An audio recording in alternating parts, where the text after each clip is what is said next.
ఇప్పుడు కేవలం 7,999 up to 10 kgs వరకు బరువు తగ్గి అధిక బరువు నుంచి వచ్చే ప్రధాన సమస్యలను దూరం చేసుకోండి. మెదక్ ఎంపీ సీట్ను బీఆర్ఎస్ అమ్ముకుందని ఆరోపించారు బీజేపీ నేత రఘునందన్ రావు. ఆ పార్టీకి అసలు అభ్యర్థి దొరకలేదా అంటూ ప్రశ్నించారు. సూట్ కేసులు తీసుకొచ్చి ఇచ్చే వాళ్లకే సీట్లు ఇస్తున్నారంటూ మండిపడ్డారు రఘునందన్ రావు.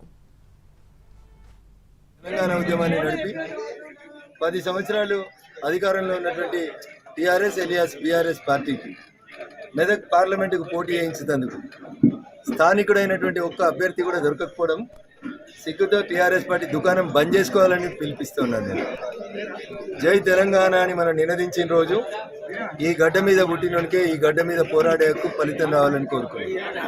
మెదక్ జిల్లాలో ఒక్కడు కూడా ఎంపీకి పోటీ చేసేందుకు దొరకలేదా? కేసీఆర్ గారు మీకు, హరీష్ గారు మీకు ఒక్కడు దొరకలేదా? పక్క జిల్లాకి వెళ్ళి పైసల కోసం మెదక్ ఎంపీ సీట్ని అమ్ముకుంటారా? ఒక్కసారి బీఆర్ఎస్ కార్యకర్త సోదరులు ఆలోచించాలి. ఎవరి కోసం పనిచేస్తున్నాం, ఎందుకోసం పనిచేస్తున్నాం?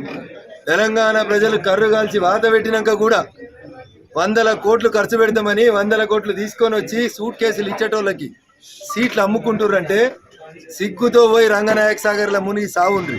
కాలం పాటు తెలంగాణ ఉద్యమాన్ని నడిపి 10 సంవత్సరాలు అధికారంలో ఉన్నటువంటి టీఆర్ఎస్